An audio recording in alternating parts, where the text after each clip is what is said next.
ओम शांति।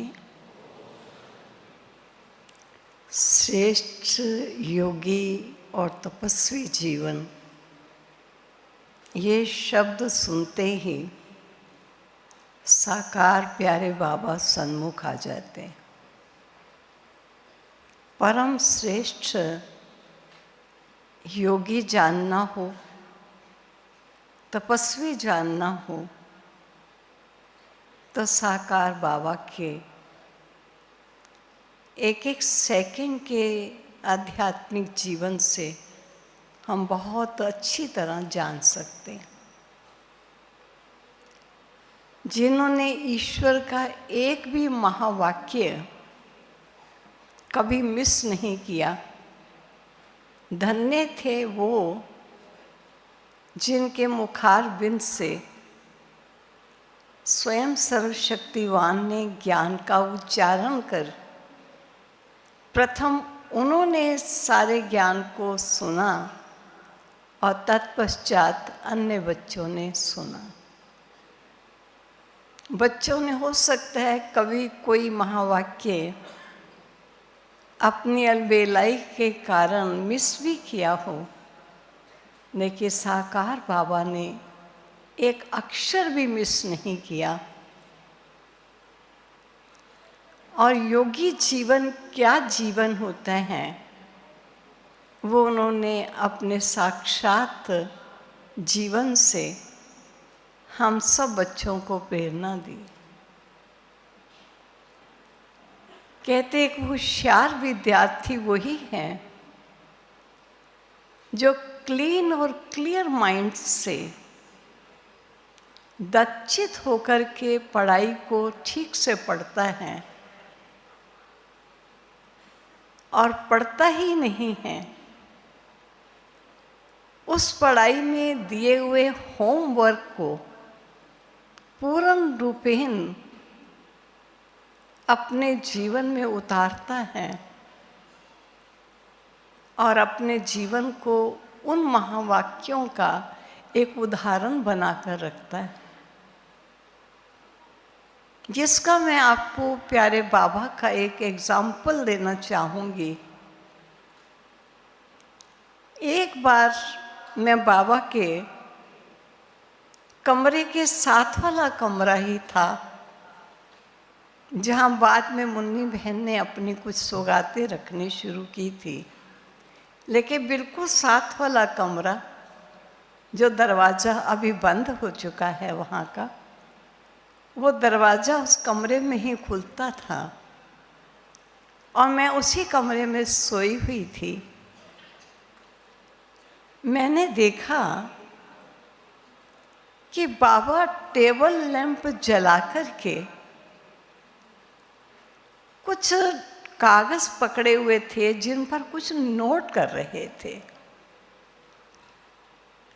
और table lamp के ऊपर ब्लू कलर का, आज भी मेरे सामने वो दृश्य आता है, एक मोटा टॉवल डाला हुआ था।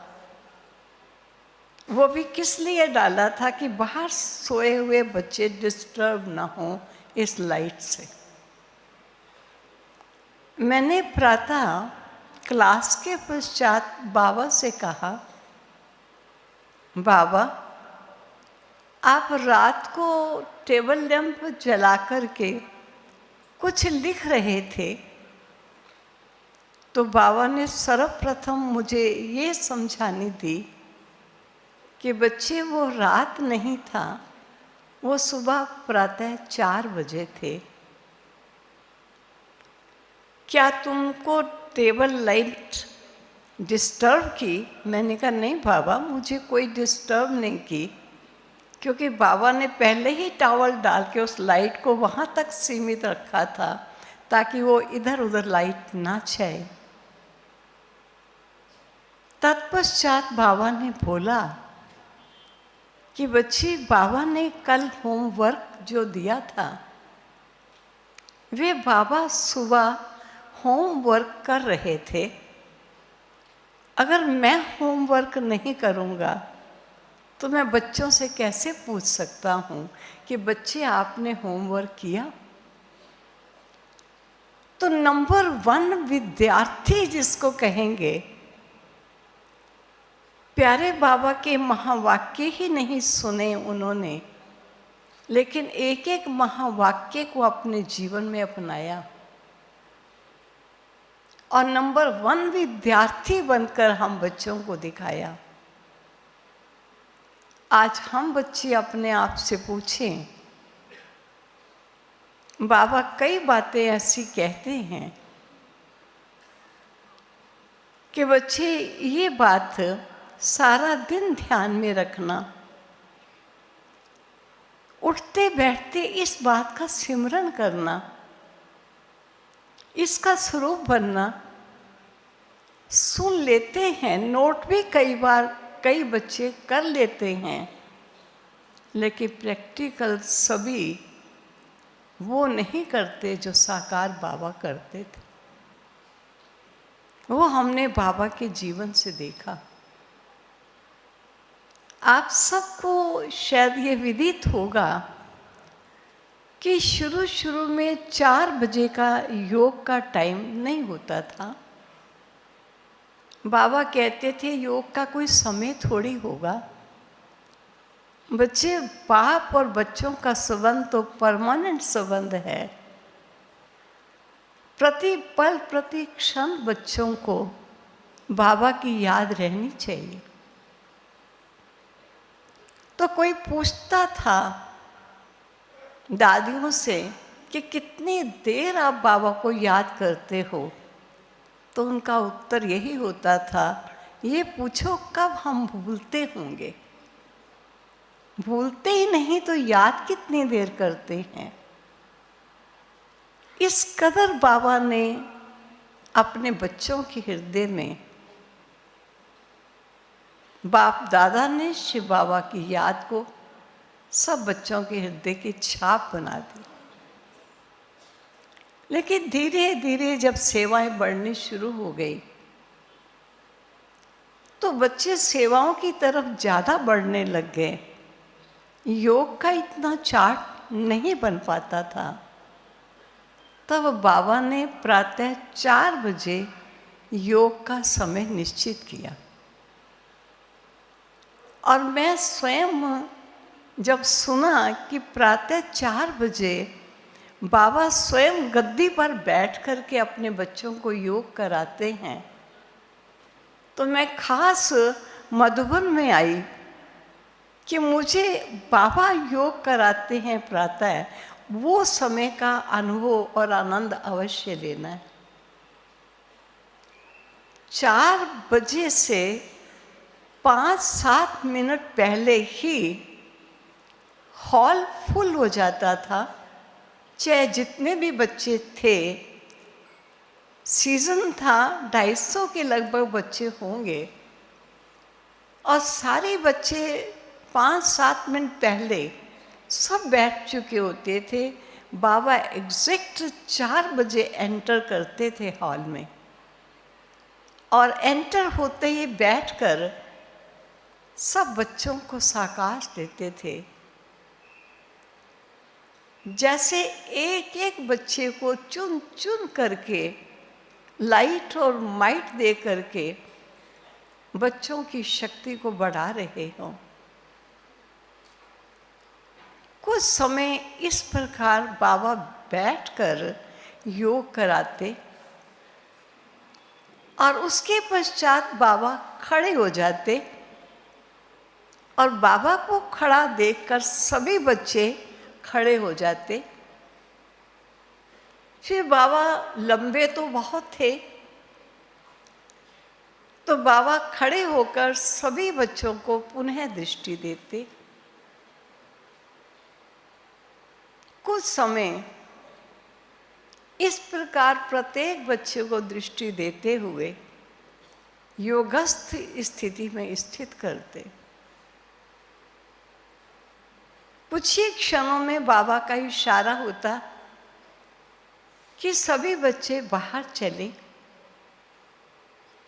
हिस्ट्री हॉल से बाहर निकल जाते बच्चे और बाबा उस हिस्ट्री हॉल की बाहर की सीढ़ी जहाँ से अंदर जाते हैं उस सीढ़ी पर खड़े हो जाते और खड़े होकर सभी बच्चे जो बाहर खड़े योगस्थ स्थिति में बाबा की तरफ निहार रहे होते, बाबा उनको दृष्टि से निहाल करते हुए कुछ समय ऐसे ही योग का अनुभव कराते। कुछ समय के पश्चात बाबा सीढ़ियाँ उतरते और चल देते बाहर की तरफ। सभी बच्चे पीछे पीछे बाबा के चल देते। इतने बच्चे चलते थे लेकिन कोई पाँव की आवाज़ नहीं होने देते थे, बहुत साइलेंस में जाते थे। आपने देखा होगा एक तरफ मिनिस्टर्स क्वार्टर्स आते हैं, एक तरफ नक्के की तरफ जाने का रास्ता है। ये चौराहे में एक जगह बनी हुई थी जो थोड़ी मुंडेर सी बनी हुई थी। बाबा उस पर खड़े हो जाते थे क्योंकि एक बल्ब जो कॉरपोरेशन की तरफ से लगा हुआ था वही बल्ब जल रहा होता था सड़क पर। बाबा वहाँ खड़े होकर के सभी बच्चों को पुनः दृष्टि देते और सभी बच्चे जैसे कि लाइट और माइट का स्वरूप बन कर के बाबा की उन शक्तियों को प्राप्त करते हुए अपने जीवन को धन्य समझते हुए ऐसे योगस्थ खड़े होते। कुछ क्षणों के पश्चात बाबा उस प्लेटफॉर्म से नीचे उतरते और घर की तरफ मुड़ जाते। सभी बच्चे बाबा के साथ साथ घर की तरफ जाते। एग्जैक्ट अंदर पहुंचते हुए 4:45 बज जाते थे। ये 4 बजे प्रक्रिया प्रारंभ होती थी और 4:45 बजे तक ये प्रक्रिया संपन्न होती थी। जो बाबा ने हमको सिखाया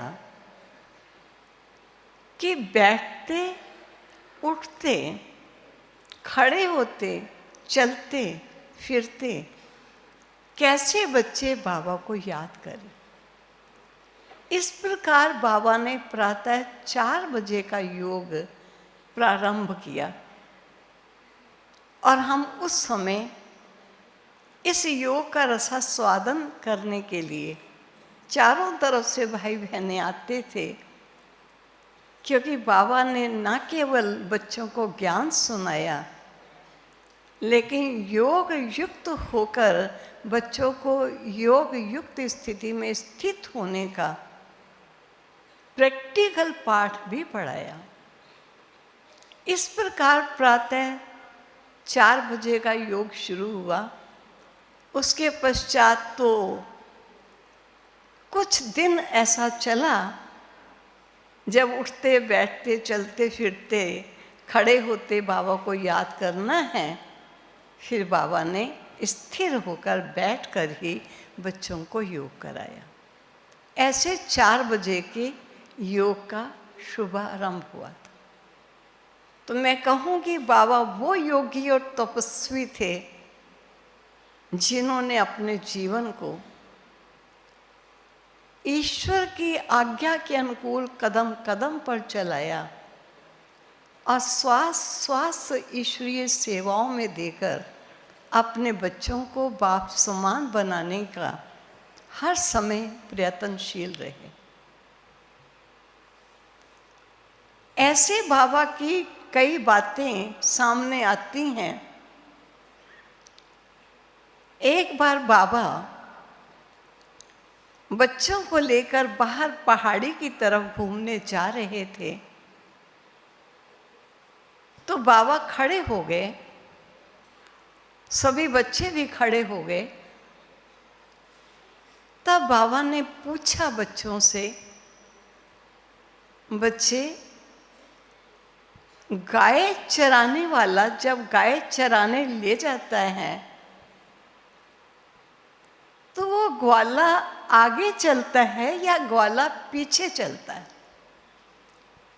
तो सभी बच्चों ने कहा कि गाय आगे चलती है, ग्वाला पीछे चलता है उन गायों को आगे ले जाने के लिए। तब बाबा ने कहा, ठीक है बच्चे, अभी तुम सब बच्चे आगे हो जाओ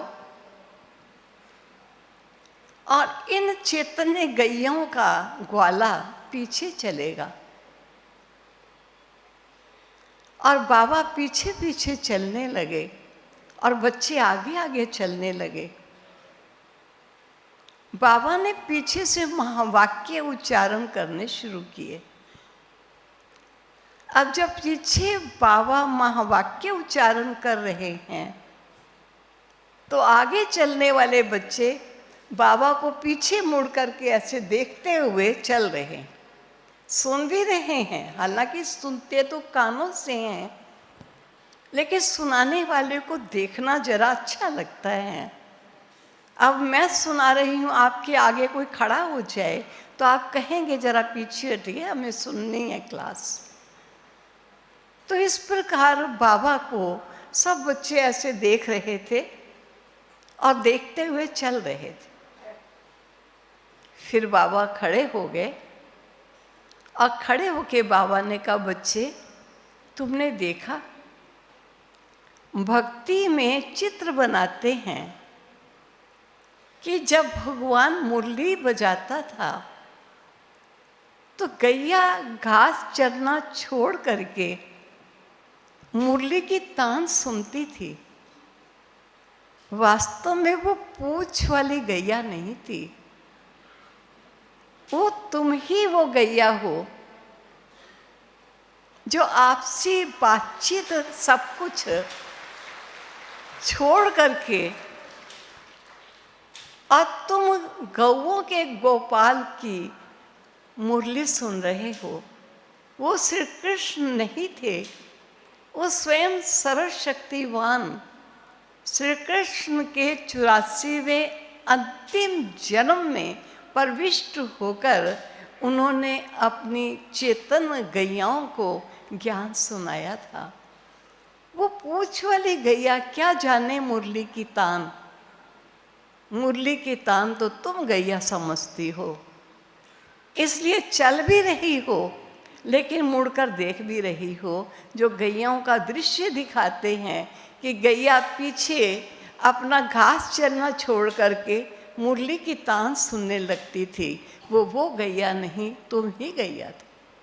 तो प्रैक्टिकल में जो भक्ति में होता था, बाबा वो दृश्य हमको कई बार दिखाते थे कि भक्ति में इस प्रकार होता है। वास्तव में बाबा सुनाने वाला मुरली सुना रहा है और तुम चैतन्य मेरे बच्चे जो ज्ञान घास खाते हो, जुगाली करते हो और उसी ज्ञान घास को पचा करके अन्य आत्माओं को ज्ञान से प्लवित करते हो, ये तुम ही वो बच्चे हो।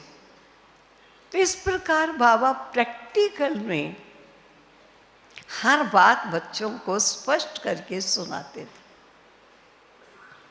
क्योंकि ऐसा नहीं कि बाबा ने कोई टेस्ट नहीं दिया, केवल पढ़ाई ही पढ़ाई की। बाबा हमेशा कहता है ड्रामा बच्चों को बहुत अच्छी तरह याद रहना चाहिए। ड्रामा कभी विस्मृत नहीं हो जाए। कई बार घटना घट जाने के पश्चात, दुखी परेशान हो जाने के पश्चात फिर बच्चों को स्मृति आती है, अरे ड्रामा है, जो हुआ सो हो गया। लेकिन साकार बाबा का मैं एक अनुभव आपको सुनाती हूँ। क्योंकि जब सर्दी होती थी तो मधुबन में बहुत सर्दी होती थी, यहाँ तक कि जून जुलाई में भी हम ऊपर कंबल लिया करते थे। तो सर्दी के मौसम में बाबा कभी बॉम्बे और कभी दिल्ली में चले जाया करते थे, लेकिन अपनी मनोइच्छा से नहीं जाते थे। संदेशी को ट्रांस में जाते ही संदेशी और उसे संदेश देते थे कि ऑलमाइटी से पूछ कर आओ कि आपका रथ वहाँ जाना चाहता है, क्या मैं बॉम्बे जा सकता हूँ? बाबा कहते थे रथी जाएगा तो रथ जाएगा, अगर रथी नहीं जाएगा तो रथ किस लिए जाएगा? इसलिए रथी से आज्ञा लेकर ही वहाँ जाएगा। तो एक बार बाबा ने आज्ञा दे दी, हाँ बच्चे तुम बॉम्बे में जा सकते हो। तो बाबा ने पूरी तैयारी करनी शुरू की और स्वाभाविक है कि बाबा जहाँ जाने वाले हैं उनको अन्य बच्चे जो अन्य स्थानों से आएंगे उनके रहने का भी प्रबंध करना है, खाने पीने का भी प्रबंध करना है। और मधुबन से भी बहुत से बच्चे हैं जो वहाँ पहले से ही जाएंगे। यहाँ तक कि बाबा के कपड़ों की अटैची भी वहाँ चली गई और पूरी तैयारी वहाँ हो गई। टैक्सी आ गई बाबा को स्टेशन पर ले जाने के लिए, लेकिन निकलने से पूर्व बाबा ने पुनः हमेशा संदेशी को भेजते थे, संदेशी जाओ बाबा से परमिशन लेकर आओ, छुट्टी लेकर आओ कि आपका रथ बॉम्बे जा रहा है। तो संदेशी ट्रांस में गई और कुछ क्षणों में ही वापस आ गई। वापस आने पर बाबा ने देखा उसकी तरफ और पूछना चाहा कि बच्ची क्या हुआ? तो उसने कहा बाबा मैं वतन में गई, मुझे वहाँ बाबा मिले नहीं, क्योंकि अव्यक्त रूप से शिव बाबा प्रवेश होते थे ब्रह्मा बाबा की सूक्ष्म तन में। लेकिन एक लाल झंडा था वो वहाँ लहरा रहा था, लेकिन बाबा वहाँ नहीं थे। बाबा ने कहा बाबा ने अनुमति दी है, इसलिए बिना बाबा की परमिशन के बाबा नहीं जाएगा। बच्ची तुम पुनः जाओ और बाबा से आज्ञा लेकर आओ, अगर बाबा की आज्ञा है तो मैं जाऊंगा। संदेशी पुनः वतन में गई। उसने वतन में बाबा को देखा, बाबा से कहा बाबा बाबा बॉम्बे जा रहे हैं, टैक्सी आ गई है, मुझे आपकी आज्ञा लेने के लिए भेजा है। तो बाबा ने कहा तुम देख नहीं रही हो सामने कौन सा झंडा लहरा रहा है? कहा बाबा लाल झंडा लहरा रहा है। बाबा ने कहा इसका तात्पर्य क्या है? बाबा की अनुमति नहीं है, ये झंडा खतरे का है, बाबा की अनुमति नहीं है। अब बाबा का सामान जा चुका है, वहाँ सारी तैयारी हो चुकी है, भोजन आदि के सब प्रबंध हो चुके हैं। बाबा ने संदेशी के वापस आने पर कि बाबा ने कहा है बाबा की अनुमति नहीं। बाबा ने कहा ठीक है बच्ची, टैक्सी वाला कुछ समय से खड़ा है, उसको कुछ पैसे देकर आओ, क्योंकि उसने बहुत वेट किया है। और बाबा सेवा केंद्रों पर इत्तला करेंगे कि बाबा बॉम्बे नहीं जा रहे, क्योंकि जब बाबा को जाना होता था तब भी सेवा केंद्रों पर इत्तला हो जाती थी। किसी भी बात की लिखा पढ़ी करनी हो, बाबा से कुछ पूछना हो, तो बाबा इन दिनों में फलां स्थान पर होंगे, आप पत्र व्यवहार कर सकते हो। और जगदीश भ्राता जी कमला नगर सेवा केंद्र पर रहते थे, जाने से भी पहले प्रोग्राम जब बनता था तब भी उनसे फ़ोन करते थे कि मैं बॉम्बे का प्रोग्राम बना रहा हूँ। और जब बाबा को नहीं जाना, वैसे फ़ोन या तो राजस्थान जयपुर से होता था या शायद उदयपुर जोधपुर से होता था। डायरेक्ट लाइन कई बार नहीं मिलती थी, मुश्किल होती थी लाइन डायरेक्ट लेना उस समय। लेकिन बाबा ने फ़ोन किया और डायरेक्ट लाइन दिल्ली की मिल गई। और बाबा का फ़ोन आया और अचानक उस समय सेवा केंद्र पर मैं ही थी। फ़ोन आते ही मैंने फ़ोन, नेचुरली है जो होगा वो पकड़ेगा, मैंने फ़ोन पकड़ा, हेलो किया तो बाबा ने मुझे कहा, बच्ची जगदीश बच्चा कहाँ है, बुलाओ। मैंने कहा बाबा वो कहीं सेवा पर गए हैं। मैं बड़ी खुश हो गई, मैं बाबा से डायरेक्ट बात कर रही हूँ। फिर बाबा ने कहा गुलजार बच्ची कहाँ हैं, क्योंकि वो भी वही रहते थे। मैंने कहा उनके साथ वो भी सेवा पर गए हैं। तब बाबा ने कहा, मैं जी बाबा के अलावा दूसरा शब्द नहीं बोल पा रही थी। बाबा ने कहा बच्चा जब आ जाए बच्चे को बता देना कि बाबा बॉम्बे नहीं जा रहे, और अन्य सेवा केंद्रों पर तुम किसी को फ़ोन कर सको तो कर देना, नहीं तो बच्चा सबको इत्तला दे देगा। तो मैंने 1-2 सेंटरों पर फ़ोन कर दिया कि बाबा बॉम्बे नहीं जा रहे, बाबा का फ़ोन आया है, बाबा का प्रोग्राम नहीं है बॉम्बे जाने का।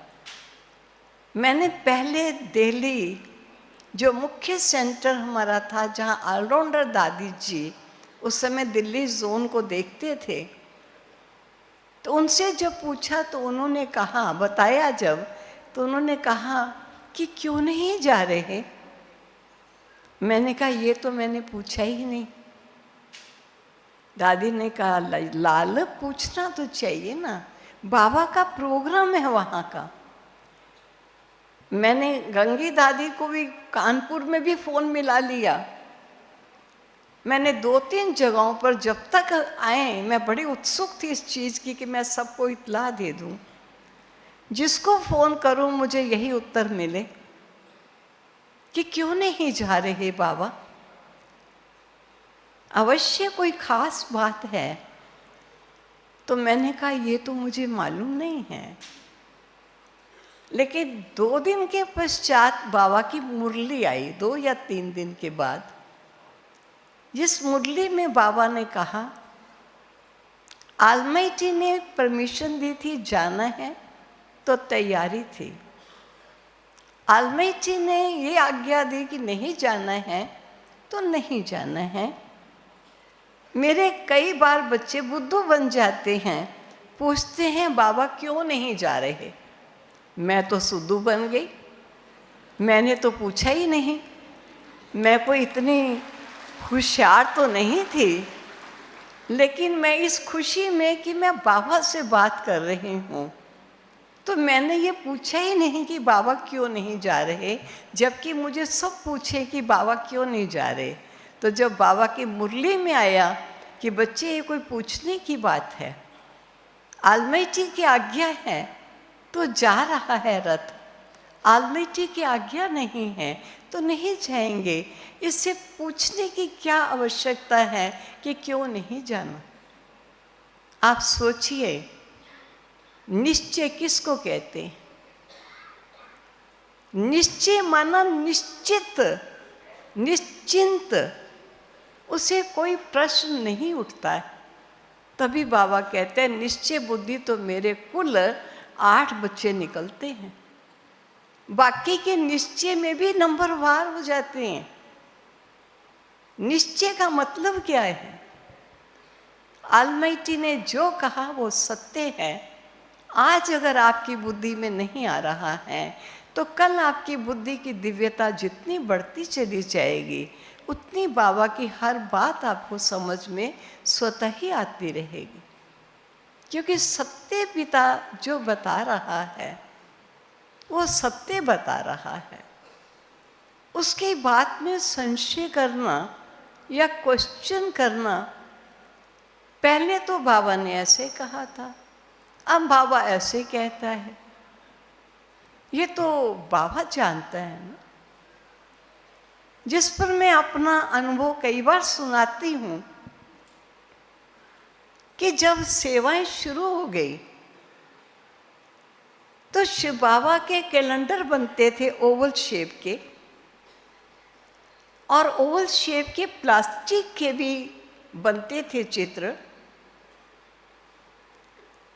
और ये सब तरफ बाबा का यही बताते थे, परमात्मा ज्योति स्वरूप है, बिंदु रूप नहीं कहते थे, ज्योति स्वरूप है।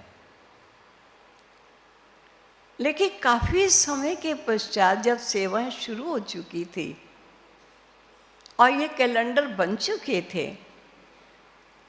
तो एक दिन क्लास में मुरली चल रही थी।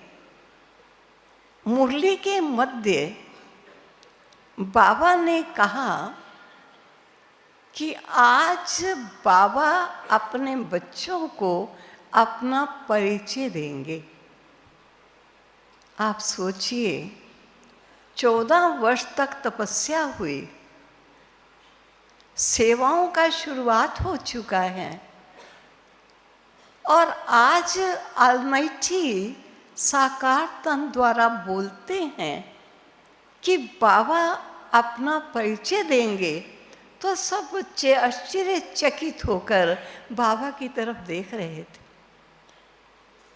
इतने में बाबा ने लच्छू बच्ची जो बाबा को अटेंड करती थी हर समय, कहा बच्ची जाओ बाबा के ऑफिस से एक प्लेन पेपर लेकर आओ, और बाबा की डिब्बी होती थी चांदी की जिसमें पेंसिली होती थी। तो बाबा ने कहा जो बारीक नोक की घटी हुई पेंसिल होगी वो पेंसिल भी लेकर आना। मैं आज बच्चों को अपना परिचय दूंगा। उस समय बाबा ने, लच्छू भागती भागती गई और भागती वापस कागज और पेंसिल लेकर आ गई। बाबा ने कागज को हाथ में पकड़ा और पेंसिल को ऐसे पकड़कर कहा बच्चे, आज बाप बच्चों को अपना परिचय देता है। हर बात एकदम बताने की नहीं होती है, ज्ञान स्लो प्रोसेस में आगे आगे बढ़ता चला जाता है। तो बाबा बच्चों को आज अपना परिचय देगा। तो बाबा ने कागज़ को ऐसे पकड़ा और पेंसिल को ऐसे पकड़ा, और सभी बच्चे देख रहे थे आज क्या बनने जा रहा है। तो बाबा ने ऐसे किया, क्या बच्चे दिखाई दे रहा है? सब ने कहा नहीं बाबा, कुछ दिखाई नहीं दे रहा। बाबा ने कहा अच्छा, मैं फिर बनाता हूँ, देखो। सभी बच्चे बड़े ध्यान से देख रहे थे। फिर वो पेंसिल कैसे किया, अब पता नहीं लगी कि नहीं लगी, लेकिन कुछ दिखाई तो नहीं दे रहा था। फिर बाबा ने ये कहा, बच्चे, बाप ज्योति स्वरूप है जिन्हें इन नेत्रों से नहीं देखा जा सकता, उसे दिव्य बुद्धि और दिव्य दृष्टि के द्वारा ही देखा जा सकता। ये चरम चक्षुओं से देखने योग्य नहीं है। बाबा का स्वरूप ज्योति बिंदु है। अब जब क्लास पूरी हुई तो बाबा अपने कमरे में कुछ बच्चों के साथ बैठते थे, उसे चैम्बर की क्लास कहते थे। तो चैम्बर की क्लास में जगदीश भ्राता जी आए, तो बाकी सब बच्चे पीछे पीछे हो जाते थे क्योंकि कोई विशेष बात करने आए होंगे। तो जगदीश भ्राता जी ने कहा, बाबा जो हमारे ओवल शेप के चित्र बने हुए हैं, हम शिव बाबा का परिचय यही देते हैं, ये लाइट है। तो बाबा ये चित्र सारे समाप्त कर दिए जाएं और प्लास्टिक की जितने बने हुए चित्र सब खत्म कर दे। बाबा ने कहा, नहीं बच्चे, खत्म नहीं करना। इस ओवल शेप चित्र के बीच में एक पॉइंट डलवा लो, स्टार जैसा एक पॉइंट है। आप ज़्यादातर वो हैं बाबा के बच्चे जो उस समय आए जब पॉइंट डल चुका है। पहले पॉइंट नहीं होता था, केवल ओवल फॉर्म शिव बाबा। तो ये फर्टाइल लाइट है बाबा की, लेकिन बाबा सूक्ष्म, अति सूक्ष्म दिव्य ज्योति विद्युत स्वरूप है। जब बच्चों ने ये कहना शुरू कर दिया कि बाबा ये तो बड़ा मुश्किल है, बाबा ने भी कहा, हाँ बच्चे, या तो पारे मिसल है, ये तो तिरकनी सीढ़ी है, इसमें बच्चों को मेहनत करनी होगी, मन बुद्धि को उस ज्योति बिंदु में टिकाने की। फिर बाबा ने कहा, अच्छा बच्चे, अगर मुश्किल लगता है तो बाबा इसे सरल करते। तो बाबा ने 36 किरणें जो आपने देखी शिव बाबा की, ज्योति ओवल शेप, बीच में बिंदु है और चारों तरफ बाबा के गुण हैं या शक्तियां हैं, मुक्ति, जीवन मुक्ति का दाता, दुख करता, सुख करता, 36 गुणों का जो चित्र है, बाबा ने ये चित्र बनवाया। बाबा ने कहा, बच्चे, गुणों को याद करना भी गुणी को याद करना है। किसके गुण हैं? ये वो सर्वशक्तिवान ज्योति बिंदु के गुण। इस प्रकार गुणों को स्मृति में लाएंगे तो गुणी की स्मृति आएगी। ऐसे बाबा ने, फिर कई बच्चों ने कहा, हमें तो बाबा आपका यही स्वरूप सामने देखने में बस आता है। तो बाबा ने कहा, ये भी किसका रथ है? ये तन भी कौन इस्तेमाल कर रहा है? ये वो ज्योति बिंदु स्वरूप है जो भ्रकुटी में बैठ करके अपने इस बच्चे के तन का इस्तेमाल कर रहा है। चाहे इसको भी देखो, लेकिन इसको देखते भी इस तन को ना देखना। इस तन में जिसको देखना चाहते हो वो तो ज्योति स्वरूप है जो इन नैनों से आपको अपनी शक्तियाँ दे रहा है। तो इस प्रकार बाबा ने अपने स्वरूप की अपने बच्चों को स्वयं पहचान दी और ये भी कहा कि जैसे बाबा ज्योति बिंदु स्वरूप है, ऐसे बच्चे तुम भी ज्योति बिंदु स्वरूप हो। बड़ा स्वरूप नहीं हो सकता है, अगर बड़ा हो तो यहाँ घोड़ा निकल आए, एक ऐसे मांस ऐसे फट जाए, लेकिन इतना सूक्ष्म स्वरूप है जो मिक्स है, पता नहीं चलता कि यहाँ आत्मा है। जैसे परमात्मा सूक्ष्म अति सूक्ष्म है, ऐसे तुम बच्चे भी सूक्ष्म अति सूक्ष्म दिव्य ज्योति बिंदु स्वरूप हो।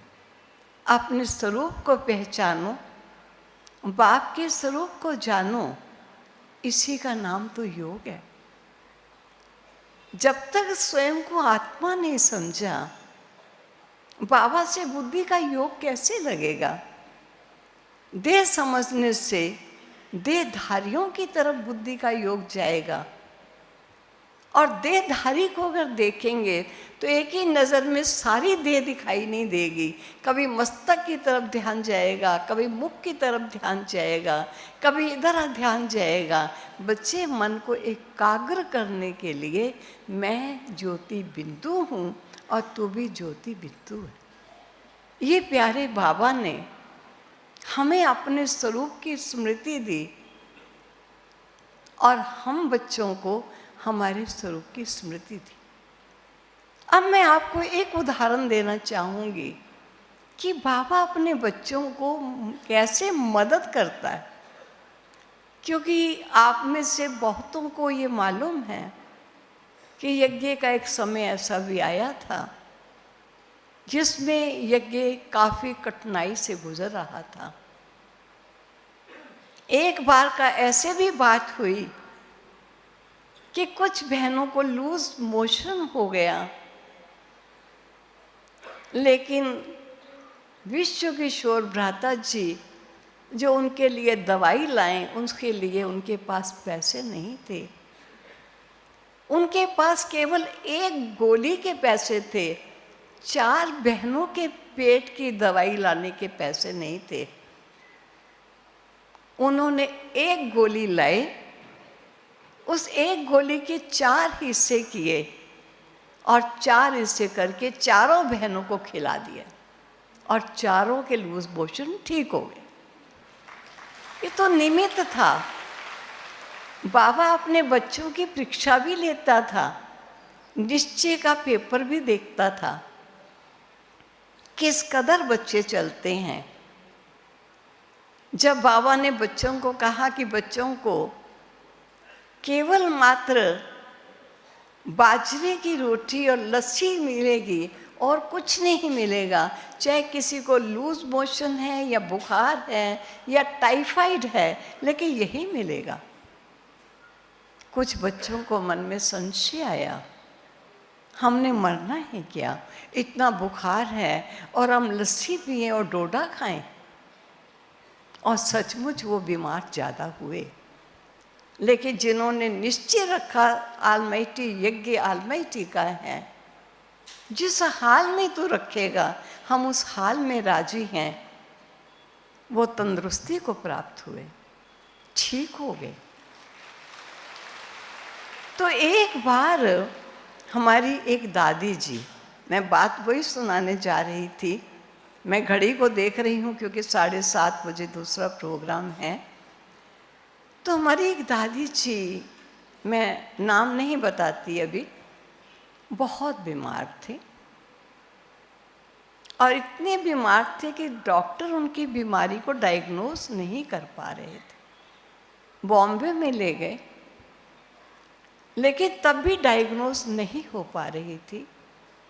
दादी की तबीयत बहुत खराब थी। दादी ने संदेशीशील दादी, जो हमारी बड़ी दीदी की लौकिक में छोटी बहन थी, वो एक बहुत अच्छी संदेशी थी, उसको बुलाया। कहा मैंने इतनी शरीर की भोगना भोगी है, अब मैं कोई भी दवाई नहीं खाऊंगी। आलमाइटी के पास जाओ और जाकर कहो कि आप दवाई देंगे तो दादी दवाई खाएगी और तंदुरुस्त होगी, नहीं तो मैं डॉक्टर की दवाई नहीं खाऊंगी। क्योंकि जिन दिनों में काफ़ी यज्ञ में कमी थी, तो आलमाइटी बाबा ने बच्चों को दवाइयाँ देता था। दवाई मानो ऐसे ही घर का कोई नुस्खा बना करके देता था और बच्चे ठीक हो जाते थे। बच्चों की पालना बाबा ने बहुत की। तो दादी जब गई, संदेश दिया दादी ने बाबा को कि दादी की तबीयत बहुत ख़राब है और बाबा वो कहती हैं कि अब मैं डॉक्टर की दवाई नहीं खाऊंगी, अब जो दवाई आप मुझे देंगे वही खाऊंगी, चाहे मरूं या जीऊं। तो बाबा ने कहा ठीक है, अगर बच्ची का इतना निश्चय है तो बाबा बच्ची को दवाई देगा। तो कहा बाबा आज देंगे। तो उस दिन बुधवार था। बाबा ने कहा मंगलवार को दवाई दूंगा। अब मंगलवार को दवाई देनी है, तो संदेशी ने आकर के दादी को कहा दादी बाबा ने कहा है मंगलवार को मैं दवाई दूंगा। तो उनको ढाढ़स हो गया। आप सोचिए, जब किसी को ज़्यादा तकलीफ होती है और वो भी दर्द का रूप होता है, तो बाबा की याद नहीं आ पाती। उस समय उन्हें सहयोगियों के योग के साकाश की आवश्यकता होती। उस समय ये साकाश का रूप अपने प्रकार से चलता था। तो दादी ने कहा ठीक है, बाबा मंगलवार दवाई देगा। तो दादी बाबा को जैसे एक होप होती है, तो बाबा को याद कुछ कुछ करने लगी। और जब मंगलवार आया तो दादी ने सुबह 4 बजे ही संदेशी को बुलाया, जल्दी जाओ और मेरी दवाई लेकर आओ। आज तो मंगलवार हो गया। संदेशी गई, उसने क्या दृश्य देखा कि बाबा वतन में हमाम दस्ता लेकर के कूट रहे हैं कुछ। आप सुनिए जरा ध्यान से, ताली पीछे बजाए ना। कूट रहे हैं और बड़े मस्त हैं। उन्होंने नहीं देखा कौन आया कौन गया, तो वो तैयारी हो रही है। तो संदेशी ने कहा बाबा, तो बाबा ने ऊपर आंख करके देख के कहा बच्चे बोलो। कहा बाबा आज मंगलवार है, मैं दवाई लेने आई हूँ। बाबा ने कहा देख नहीं रही हो, बाबा तैयार कर रहा है दवाई, तैयार होगी तब तो दूंगा। और सचमुच हमाम दस्ते में कूट भी रहा था, दिखाई भी दे रहा है। तो संदेशी वापिस आ गई, आके कहा दादी बाबा हमाम दस्ते में दवाई कूट रहा है, अभी तैयार नहीं हुई, और बाबा कहता है 2 दिन के बाद आना। दादी ने कहा अच्छा प्यारे बाबा, तुमने मुझे ये और भोगना देनी है। फिर बाबा बाबा करने लग गए। और क्या करे, अब बाबा के लिए सिवाय कोई नहीं। 2 दिन के बाद संदेशी को कहा जल्दी जाओ, 3 बजे उसको उठा दिया, तुम सिर विर धो जल्दी जाओ वतन में। आज 2 दिन तो हो गए। वतन में संदेशी गई। बाबा ने पूछा बच्ची कैसे आई हो? आपने तो कहा था 2 दिन के बाद आना। कहा बाबा जो आप दवाई कूट रहे थे वो तैयार हो गई होगी, दादी ने भेजा है कि दवाई ले आओ। बाबा ने कहा वो दवाई मैं इसके लिए थोड़ी बना रहा था, वो तो किसी और के लिए बना रहा था। वो तो जिसके लिए बना रहा था उसको मैंने वो दवाई दे दी है। तो बाबा दादी के लिए? कहा उसके लिए अभी तैयार नहीं हुई दादी, तैयार अभी नहीं हुई, हो जाएगी तैयार तो दूंगा। अब दादी ने कहा संदेशी, जब उनको पता चला वो दवाई किसी और को दे दी, मेरे लिए नहीं आई, तो कहा संदेशी मेरी खटिया बाबा के कमरे में लगा दो। अब सिवाय बाबा के मुझे कुछ नहीं सोचना, कुछ नहीं देखना। अब शरीर छूटे तो बाबा की गोदी में शरीर छूटे। खूब बाबा को याद। जिस आत्मा को योग नहीं लगा पाती थी, पीड़ा थी, तकलीफ थी, वो बाबा के कमरे में बैठी। आखिर दवाई तो आई नहीं। डॉक्टर को दिखाने का दिन था। डॉक्टर ने चेक किया तो उनकी जो तकलीफ थी वो उस दिन डायग्नोज हो गई। शायद उनको 500 तक शुगर जा चुकी थी। कुछ ऐसी बीमारी थी जो डॉक्टर पहले डायग्नोज नहीं कर सके। और फिर उस दिन डॉक्टर को दिखाया, डॉक्टर ने बीमारी को डायग्नोज किया, और डायग्नोज करने पर उन्हें जब दवाई दी तो पहली दवाई पुड़िया मिलते ही दादी को पेन में काफ़ी फर्क आ गया, और धीरे धीरे दादी ठीक होने लगी। अब आप कहेंगे बाबा ने दवाई तो दी नहीं। आपको मालूम है दवाई कितनी दे रहा है? दवाई मंगल को दूंगा, आश्वासन दिया ताकि बच्ची का योग मेरे से लगे। हमाम दस्ते में घोट रहा हूँ दवाई, तैयार होगी तो दूंगा, उसको आश्वासन दिया। वो और योग लगा रही है। वो दवाई तो मैंने किसी को दे दी, वो दवाई उसके लिए नहीं है। छोड़ो अब, सिवाय बाबा शिव बाबा के और कोई मेरा रहा नहीं। और बाबा को दादी ने इतना याद किया, इतना याद किया, जिसको योग नहीं लगता था, बीमारी ने अपनी तरफ खींचा हुआ था, वो योग बल के आधार से अपनी बीमारी पर उन्होंने विजय प्राप्त की। और डॉक्टर तो निमित्त मात्र है, जिसने दवाई दे दी और उसकी बीमारी को देख लिया। हम कभी समझते हैं शायद ऊपर से दवाई आएगी। अरे ईश्वर के तरीके अपने हैं, उसका तरीका दुनियावी रूप का नहीं होता है। उसके तरीके को समझने की आवश्यकता है। संशय बुद्धि वाले इतने में संशय में आ जाएंगे, कहा था दूंगा, दी क्यों नहीं? अरे दवाई थी यही, क्योंकि योग बल होने से विकर्मों के खाते साफ होने, और जब तक योग बल नहीं होगा, विकर्म साफ नहीं होंगे, बाबा कैसे तरफदारी करेगा? जब एक बार ब्रह्मा बाबा ने कहा था, संदेशी जाके बाबा को कहो इस बाबा को खांसी आती है, अगर खांसी ठीक कर दे तो बाबा को महावाक्य उच्चारण करने में कोई दिक्कत नहीं आएगी। मैं बाबा के लिए कहता हूँ। तो बाबा ने संदेशी को कहा, जाके बच्चे को कहना कि मैं तो टूटे ढोल से भी काम कर लूँगा, तेरी बीमारी तू जानता है।